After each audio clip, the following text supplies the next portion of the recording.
O telefone tocou às 3 da manhã, despertando bruscamente Joana Santos de um sono profundo. Era o hospital. Seu marido Ricardo havia sofrido um acidente grave no caminho de volta do trabalho noturno. Senhora Santos, precisa vir imediatamente, disse a voz do outro lado da linha. Naquele momento, enquanto se vestia apressadamente, Joana não sabia que estava prestes a iniciar a jornada mais desafiadora de sua vida cristã, aprender a verdadeira arte da rendição. Durante os 15 anos de casamento, Joana havia construído uma vida cuidadosamente planejada. Ela e Ricardo tinham uma rotina estabelecida, sonhos mapeados, e um futuro que parecia seguro e previsível. Eram cristãos ativos em sua igreja em Belo Horizonte, serviam no ministério de jovens, e sempre oravam pedindo a bênção de Deus sobre seus planos. Mas nunca haviam realmente aprendido a diferença entre pedir a bênção de Deus em seus planos e verdadeiramente entregar seus planos nas mãos de Deus. No hospital, os médicos foram diretos. Ricardo havia sofrido uma lesão na medula espinhal que o deixaria paraplégico. Os sonhos de viajar pelo mundo juntos, de ter filhos correndo pela casa, de envelhecer caminhando de mãos dadas, tudo havia mudado em uma fração de segundo. Por que, Deus? Joana chorou no corredor do hospital. Nós te servimos fielmente. Sempre fizemos a coisa certa. Como isso pode estar acontecendo conosco? Era a primeira vez em sua vida que ela questionava genuinamente a bondade de Deus, e essa honestidade brutal seria o primeiro passo em direção a uma fé mais profunda e autêntica. Pastor Miguel, um homem sábio de cabelos grisalhos que pastoreava a igreja há mais de 20 anos, chegou ao hospital antes do amanhecer. Ele não veio com respostas fáceis ou versículos decorados. Simplesmente se sentou ao lado de Joana e chorou com ela. Minha filha, ele disse suavemente, às vezes Deus permite que nossa vida seja quebrada não para nos punir, mas para nos moldar de maneiras que jamais imaginamos possíveis. O primeiro vislumbre da rendição. Naquela primeira semana no hospital, enquanto Ricardo lutava entre a vida e a morte, Joana experimentou algo que nunca havia sentido antes, a completa impotência. Não havia nada que ela pudesse fazer para mudar a situação. Nenhuma oração fervorosa bastante, nenhum jejum longo o suficiente, nenhuma barganha com Deus que pudesse reverter o que havia acontecido. Foi numa madrugada, depois de 3 dias sem dormir direito, que Joana finalmente quebrou. Ajoelhada na capela do hospital, ela sussurrou palavras que saíram do fundo de sua alma: Deus, eu não entendo. Eu não concordo. Mas eu confio em Ti. Se esta é a estrada que precisamos percorrer, então anda conosco. Eu me rendo à Tua vontade, mesmo sem compreendê-la. Naquele momento, algo inexplicável aconteceu. Uma paz que não fazia sentido logicamente encheu seu coração. Não era a paz de ter respostas, mas a paz de saber que estava nas mãos de alguém maior que suas circunstâncias. Era seu primeiro gosto da verdadeira rendição. Os meses seguintes foram um curso intensivo sobre o que significa realmente confiar na vontade de Deus. Ricardo sobreviveu, mas sua recuperação seria longa e incerta. Joana precisou aprender a navegar por um mundo completamente novo: hospitais, fisioterapias, adaptações na casa, e principalmente, ajudar Ricardo a encontrar significado e esperança em sua nova realidade. A diferença entre resignação e rendição. Pastor Miguel se tornou um mentor espiritual fundamental durante este período. Joana, ele explicou durante uma de suas visitas, há uma diferença crucial entre resignação e rendição. A resignação diz: não posso fazer nada, então vou aceitar passivamente.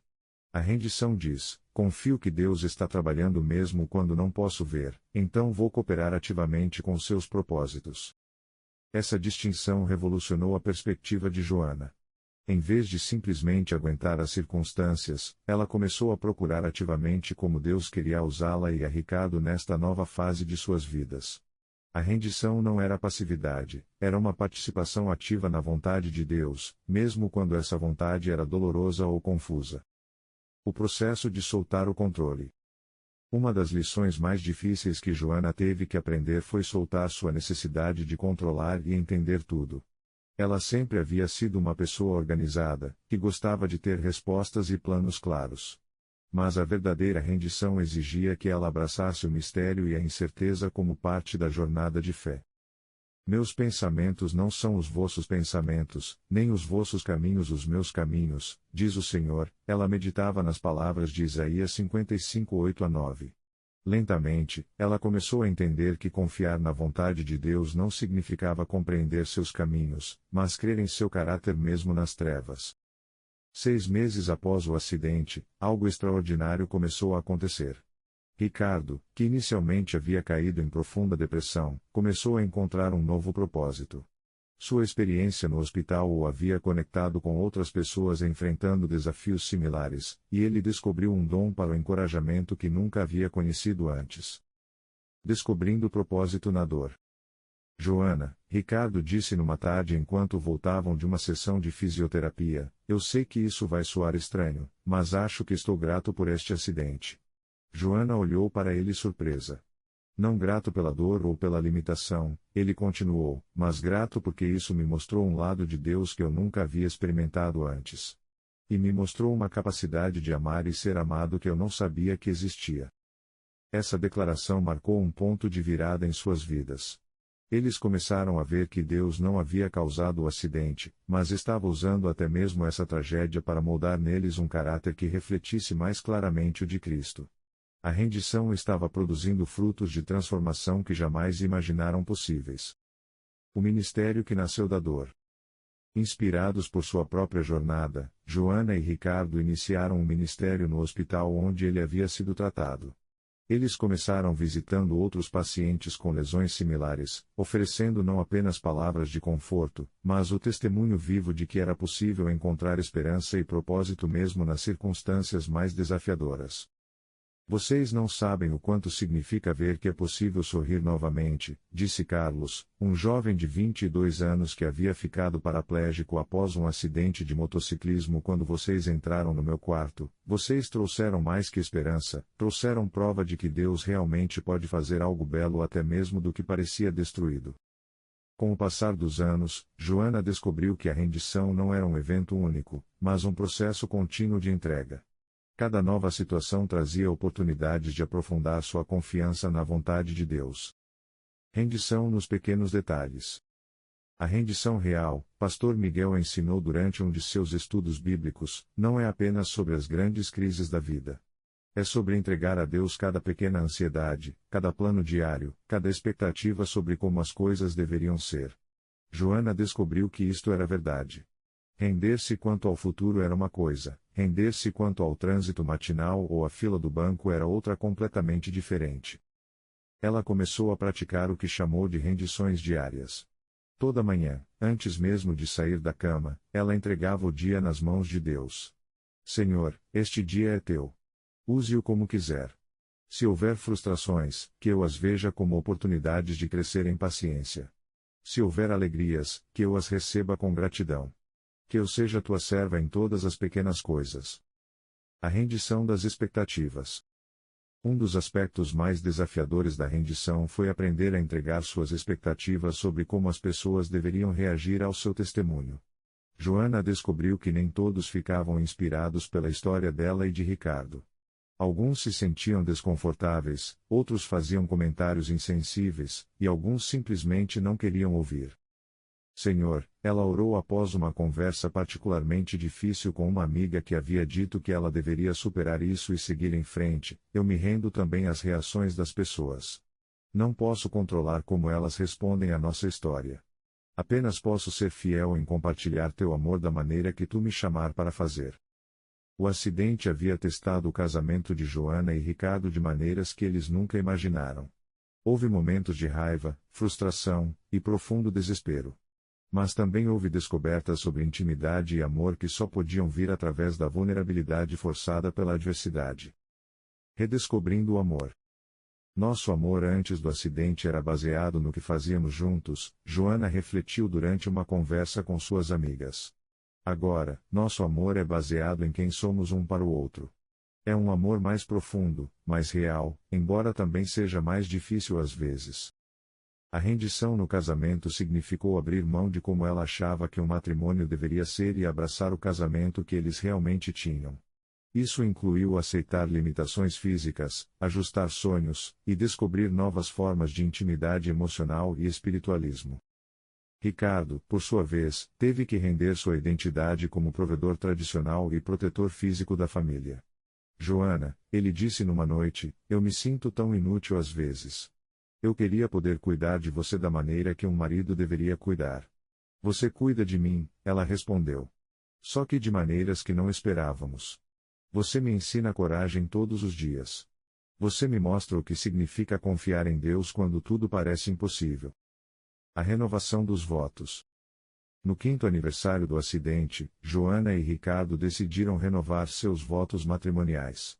Mas desta vez, as palavras tinham um significado completamente diferente. Na saúde e na doença não era mais uma frase romantizada, mas uma promessa testada e aprovada pelo fogo da adversidade. Eu, Joana, te recebo novamente, Ricardo, não apenas como o homem dos meus sonhos, mas como o companheiro que Deus me deu para esta jornada específica, com todos os seus desafios e surpresas, ela declarou durante a cerimônia íntima na presença de família e amigos próximos. Eu me rendo aos planos de Deus para nosso casamento, confiando que Ele está escrevendo uma história mais bela do que qualquer uma que poderíamos ter imaginado. O acidente também trouxe desafios financeiros significativos. As despesas médicas, as adaptações necessárias na casa, e a perda parcial de renda criaram pressões que testaram sua fé de maneiras práticas e tangíveis. Aprendendo a confiar na provisão. Deus, Joana orou durante uma noite particularmente difícil quando as contas pareciam impossíveis de pagar, eu não sei como vamos conseguir. Mas eu me rendo às tuas provisões. Se o caminho é vender a casa e morar em algo menor, que seja. Se é aceitar a ajuda de outros quando meu orgulho diz para não aceitar, que seja. Ensina-me a ver tua provisão mesmo quando ela vem de formas que não esperava. A resposta de Deus veio através da comunidade. A igreja se mobilizou de maneiras que surpreenderam Joana e Ricardo. Não apenas financeiramente, mas praticamente. Irmãos se voluntariaram para fazer as adaptações na casa, outros ofereceram transporte para as consultas médicas, e muitos simplesmente apareciam com refeições prontas nos dias mais difíceis. Redefinindo o sucesso. A rendição também exigiu que eles redefinissem completamente suas noções de sucesso e realização profissional. Ricardo havia sido um engenheiro ambicioso com sonhos de crescer na empresa. Agora, ele descobriu sua vocação como conselheiro para pessoas enfrentando traumas similares. O sucesso, ele disse durante um testemunho na igreja, não é sobre chegar onde você planejou chegar. É sobre ser fiel ao que Deus está fazendo em sua vida agora, neste momento, com estas circunstâncias. Sua nova carreira como conselheiro não pagava tanto quanto a engenharia, mas trazia uma satisfação e senso de propósito que ele nunca havia experimentado antes. Um dos aspectos mais dolorosos da jornada de Joana foi render seus sonhos de maternidade biológica. Os médicos haviam explicado que, embora tecnicamente possível, uma gravidez seria muito arriscada dadas as circunstâncias de Ricardo e o estresse emocional que eles já estavam enfrentando. O luto dos sonhos não realizados. Pastor Miguel, Joana chorou durante uma sessão de aconselhamento, como eu faço para entregar a Deus um sonho que está no meu coração desde que era menina? Como eu aceito que talvez nunca vou ter filhos biológicos? O pastor, com sua sabedoria característica, respondeu: minha filha, render um sonho a Deus não significa que ele está morto. Significa que você está confiando a Ele para decidir a melhor forma de realizá-lo, ou para te dar algo ainda melhor no lugar. Esse processo de luto foi essencial. Joana precisou permitir-se sentir a dor da perda antes de poder abraçar verdadeiramente as alternativas que Deus tinha em mente. Ela passou meses chorando, questionando, e processando suas emoções com honestidade diante de Deus. A maternidade redefinida.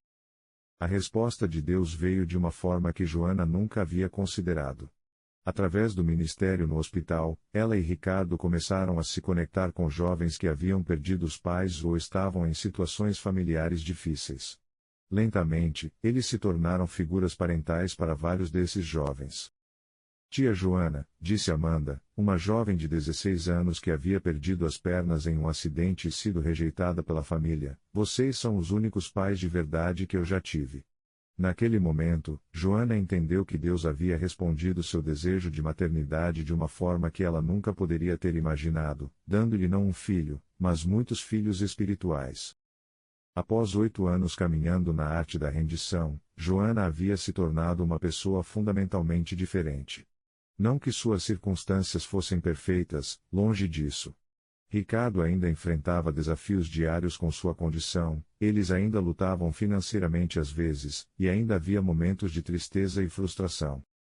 A paz que transcende circunstâncias. Mas havia uma paz profunda que permeava suas vidas, uma paz que não dependia de circunstâncias externas. Eu descobri, Joana compartilhou durante um retiro para mulheres, que a verdadeira rendição produz uma liberdade incrível. Quando você não está mais lutando contra a vontade de Deus, você pode descansar mesmo no meio da tempestade. Essa paz se tornara o testemunho mais poderoso de suas vidas. Pessoas vinham até eles não tanto pelas respostas que ofereciam, mas pela serenidade que irradiavam mesmo enfrentando desafios contínuos. A sabedoria através da experiência. A jornada de rendição também havia produzido uma sabedoria prática que Joana nunca havia possuído antes. Ela aprendera a discernir entre as coisas que podia mudar e as que precisava aceitar. Desenvolvera uma capacidade de viver no presente em vez de se perderem em se sobre o futuro ou se ao menos sobre o passado. A rendição, ela explicou para um grupo de mulheres que estavam enfrentando suas próprias crises, não é sobre desistir de sonhar ou de trabalhar por mudanças positivas. É sobre fazer essas coisas com as mãos abertas, prontas para entregar os resultados nas mãos de Deus. O que talvez fosse mais surpreendente era como a jornada de rendição de Joana e Ricardo havia se tornado um testemunho poderoso para não cristãos. Vizinhos, colegas de trabalho, e até profissionais médicos começaram a fazer perguntas sobre a fonte de sua força, atraindo outros para Cristo. Eu não entendo vocês, disse Dr. Santos, o neurocirurgião de Ricardo, durante uma consulta de acompanhamento. Eu vejo muitos pacientes e famílias nesta situação, e a maioria fica amarga ou quebrada. Mas vocês têm algo diferente. O que é? Essa conversa abriu uma oportunidade para compartilhar sobre o poder transformador da rendição a Cristo. Muitas pessoas foram atraídas à fé não pelos argumentos teológicos de Joana e Ricardo, mas pelo testemunho silencioso de suas vidas. Elas viam um casal que havia passado pelo fogo e saído refinado, não destruído. O ministério da presença. Joana descobriu que sua principal forma de ministério havia se tornado simplesmente estar presente com pessoas em momentos difíceis. Ela não precisava ter todas as respostas ou oferecer soluções mágicas. Sua própria jornada de rendição a havia capacitado para sentar com outros em sua dor e oferecer a esperança silenciosa de que era possível encontrar significado mesmo no sofrimento. Às vezes, ela refletiu, a pergunta não é por que isso está acontecendo comigo? Mas como Deus quer me usar através desta situação? A rendição muda nossa pergunta de porquê? Para quê? Baseando-se em sua experiência transformadora, Joana identificou princípios práticos que qualquer cristão pode aplicar para crescer na arte da rendição. 1. Comece com honestidade e seja brutalmente honesto com Deus sobre seus medos, raiva e confusão. Ele já sabe de tudo mesmo, e prefere honestidade bruta à piedade fingida. 2. Distingua entre rendição e passividade. A rendição verdadeira é ativa, não passiva. É cooperar com os propósitos de Deus, não simplesmente aceitar passivamente o que acontece. 3. Pratique rendições diárias. Não espere por grandes crises para praticar a rendição. Comece com as pequenas frustrações e ansiedades do dia a dia. 4. Abrace o mistério. Aceite que você nunca compreenderá completamente os caminhos de Deus. A rendição é sobre confiar no caráter dele, não em compreender seus métodos. 5. Encontre comunidade. A rendição é mais fácil quando você tem outros crentes maduros caminhando ao seu lado, oferecendo sabedoria e apoio. 6. Busque o propósito na dor. Sempre pergunte: como Deus pode usar esta situação para o bem? Como Ele quer me moldar através desta experiência? Uma das descobertas mais preciosas da jornada de Joana foi que a rendição havia se tornado uma porta para uma intimidade com Deus que ela nunca havia experimentado antes. Quando parou de lutar contra suas circunstâncias, ela encontrou espaço para encontrá-lo de formas mais profundas. Oração transformada. Sua vida de oração havia mudado completamente. Em vez de apresentar listas de pedidos, ela passava tempo simplesmente estando na presença de Deus, permitindo que Ele falasse ao seu coração. Senhor, havia se tornado sua oração mais frequente: o que tu queres que eu saiba hoje? Como posso cooperar com o que tu estás fazendo? Adoração no meio da dor. Joana aprendera a adorar não apenas nos momentos bons, mas especialmente nos momentos difíceis. Quando você adora a Deus em meio à dor, ela descobriu, você está declarando que Ele é maior que suas circunstâncias. E há algo poderoso que acontece no reino espiritual quando fazemos essa declaração. Convite à rendição. 10 anos após aquela ligação que mudou tudo, Joana olhava para trás com gratidão. Não gratidão pelo acidente em si, mas gratidão pela jornada de transformação que ele havia iniciado. Se alguém me tivesse dito 10 anos atrás que eu seria grata por esta jornada, ela refletiu, eu teria pensado que a pessoa estava louca. Mas agora entendo que Deus usou o que parecia destruição para criar algo lindo. Uma escolha diária. A rendição não era mais uma luta para Joana, havia se tornado uma escolha natural, uma primeira resposta em vez de um último recurso. Cada manhã, ela compartilhou durante um retiro: eu acordo e escolho novamente entregar minha vida nas mãos de Deus. Não porque eu entenda todos os seus caminhos, mas porque eu conheço seu coração. O convite estendido. Para aqueles que estão lendo esta história e reconhecem sua própria luta com o controle e a necessidade de compreender tudo, Joana oferece este convite: a rendição não é sobre desistir de sua vida, é sobre descobrir a vida que Deus sempre quis dar a você. É assustador no início, mas é o caminho para uma liberdade e paz que você nunca imaginou possíveis. A arte da rendição, como Joana descobriu, não é sobre tornar-se um capacho ou aceitar passivamente qualquer coisa que aconteça. É sobre desenvolver uma confiança tão profunda no caráter e no amor de Deus que você pode soltar suas mãos de suas próprias agendas e abraçar corajosamente qualquer aventura que Ele tenha planejado. A vida rendida é paradoxalmente mais livre, mais cheia de propósito, e mais abundante que a vida controlada. Quando paramos de lutar contra a corrente da vontade de Deus, descobrimos que Ele nos estava levando para lugares mais belos do que jamais sonhamos. Um legado de fé. Hoje, Joana e Ricardo são conhecidos em sua comunidade não apenas como o casal que sobreviveu a uma tragédia, mas como exemplos vivos do que significa confiar em Deus completamente. Seu ministério tocou centenas de vidas, e seu casamento se tornou um testemunho de que o amor pode não apenas sobreviver às tempestades, mas ser refinado e fortalecido por elas. A arte da rendição que eles aprenderam através da dor se tornou uma fonte de vida não apenas para eles, mas para todos aqueles cujas vidas foram tocadas pelo seu testemunho. Eles descobriram que quando entregamos nossa história nas mãos do Autor da vida, Ele escreve capítulos mais belos do que qualquer coisa que poderíamos ter imaginado. Que a jornada de Joana e Ricardo inspire você a dar seus próprios passos na arte da rendição, confiando que o Deus que o sustentou também sustentará você em cada passo do caminho.